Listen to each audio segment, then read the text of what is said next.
បាទជំរាបសួរបងប្អូនទាំងអស់គ្នាអញ្ចឹងថ្ងៃនេះខ្ញុំទទួលបាននៅព័ត៌មានពិតមួយដែលចេញមកពីក្រសួងការបរទេសដែលជាព័ត៌មានលើកដំបូងដែលយើងទទួលបានអំពីការទទួលស្គាល់របស់រដ្ឋាភិបាលកម្ពុជាអំពីតំបន់នៃការវាយប្រយុទ្ធគ្នាជាមួយនឹងប្រទេសសៀមហើយត្រូវបានប្រទេសសៀមកាន់កាប់នៅដែនអធិបតេយ្យភាពរបស់ខ្មែរតើនៅតំបន់ណាខ្លះអញ្ចឹងអ្វីដែលខ្ញុំទទួលបានទី1នៅខេត្តបន្ទាយមានជ័យអញ្ចឹងគឺថៃគេទទួលកាន់កាប់នៅភូមិព្រៃចាក់ឃុំព្រៃច័ន្ទភូមិជោគជ័យតំបន់បឹងត្រកួនទំហំប៉ុណ្ណាខ្ញុំមិនដឹងទេពីព្រោះអត់មានបានកំណត់ថាតើកាន់កាប់នៅភូមិព្រៃច័ន្ទនឹងប្រមាណភូមិជោគជ័យនឹងប្រមាណគីឡូតំបន់បឹងត្រកួននឹងប្រមាណយើងអត់មានព័ត៌មានទេទី2គឺខេត្តពោធិ៍សាត់តំបន់ភ្លុកដំរី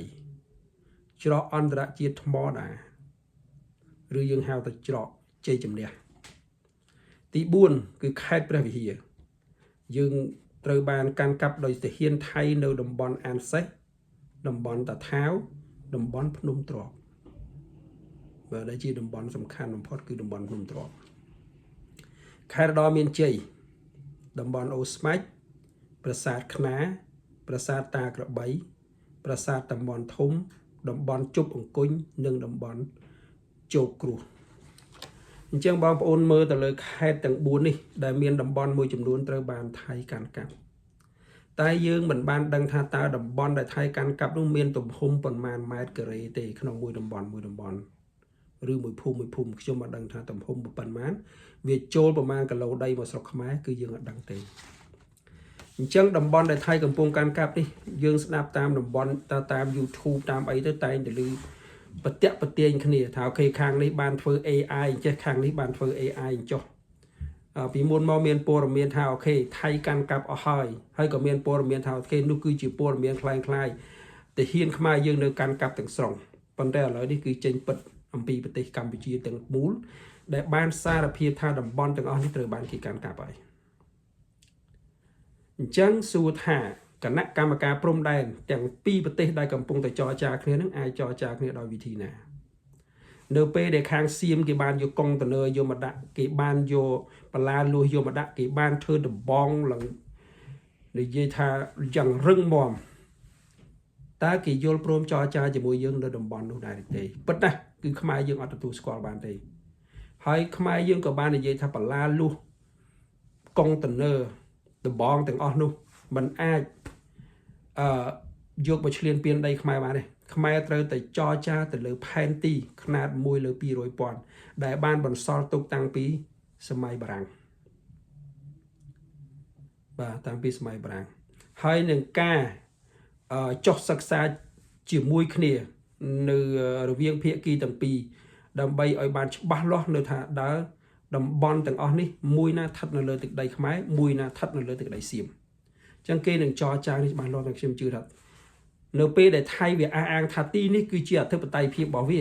បានវាដាក់បងបាំងបានវាវាយយកពីព្រោះតំបន់ហ្នឹងគឺខ្មែរយើងចូលទៅនៅលើដីគេបាទហើយខ្មែរបាននិយាយថាទីនោះគឺជាអធិបតេយ្យភាពរបស់ខ្មែរមិនមែនជារបស់សៀមទេដូច្នេះការយកទៅហ៊ានមកវាយយកនៅប្រទេសខ្មែរ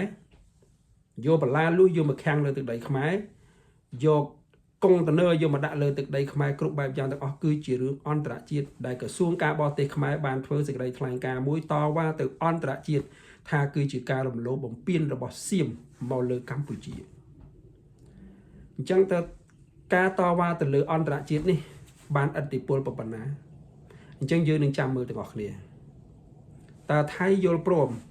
ទៅលើຂະຫນາດ1លើ 200,000 ឬຂະຫນາດ1លើ 50,000ពិតណាស់បើប្រើលើຂະຫນາດ1លើ 50,000 គឺខ្មែរនឹងបាត់ដីទៅសៀមបើប្រើຂະຫນາດ1លើ 200,000 គឺជាផែនទីដែលត្រឹមត្រូវគ្មានអ្នកណាបាត់ដីទៅលើអ្នកណាទេព្រោះជាកិច្ចចរចាមួយបានសម្រេចដោយបារាំងសៀមកាលពីឆ្នាំ1907 1904បាទអញ្ចឹងឥឡូវនេះយើងត្រូវទទួលស្គាល់ថាការធ្វើសង្គ្រាមជាង20ថ្ងៃមកនេះគេបានកាន់កាប់ទឹកដីយើងមួយចំនួនហើយអញ្ចឹងខ្មែរទាំងអស់ត្រូវតែសាមគ្គីគ្នាកុំបែកបាក់គ្នា មិនបាច់ចោតប្រកាន់គ្នាទៅវិញទៅមកទេវីរៈកងទ័ពរបស់យើងគាត់បានប្រឹងអស់សមត្ថភាពក្នុងការការពារពូនភាពទឹក3ដោយមានពលីកម្មជាច្រើនអញ្ចឹងយើងមិនបាច់ចោតប្រកាន់គ្នាទេប៉ុន្តែត្រូវកសាងកម្លាំងសាមគ្គីដើម្បីធ្វើយ៉ាងណាកុំឲ្យបាត់នៅពលភាពទឹកដីពលភាពទឹកដីរបស់យើងនៅពេលនេះទើបយើងដឹងថាមានតែខ្លួនឯងខ្លាំងប៉ុណ្ណោះខ្ញុំនិយាយដែលគ្រប់វីដេអូមានតែខ្លួនឯងខ្លាំងប៉ុណ្ណោះទើបអាចការពារទឹកដីរបស់ខ្លួនឯងបានបាទមានតែខ្លួនឯងជួយខ្លួនឯងទេទើបទេវតាមកជួយយើងបានបើយើងជួយខ្លួនយើងអត់បានទេគ្មានទេវតាណាជួយយើងទេបាទនេះគឺជាពាក្យពិតហើយជាពាក្យដែលសំខាន់បំផុតបាទខ្លួនទីពឹងខ្លួនមានន័យថាខ្លួនខ្លាំងទៅមានគេជួយបើយើងខ្សោយគេជន់ថែមបាទមានតែប៉ុណ្្នឹងទេអញ្ចឹងខ្ញុំសង្ឃឹមថាខ្មែរយើងនៅតែរក្សាសាមគ្គីភាពជួយគ្នាលើកស្ទួយគ្នាលើកទឹកចិត្តគ្នាទៅតាមវិធីណាដែលអាចធ្វើទៅបានដើម្បីជួយកសាងសង្គមមួយនេះឲ្យខ្លាំងក្លាដើម្បីកុំឲ្យគេមើលងាយបាទអញ្ចឹងខ្ញុំសូមជូនប៉ុណ្្នឹងសូមអរគុណហើយសូមតាមដានទាំងអស់គ្នាដើម្បីពិនិត្យមើលនៅស្ថានភាពនៅក្នុងប្រទេសយើងហើយជួយគ្នាបាទកុំមើលបំណាំគ្នាបាទសូមអរគុណ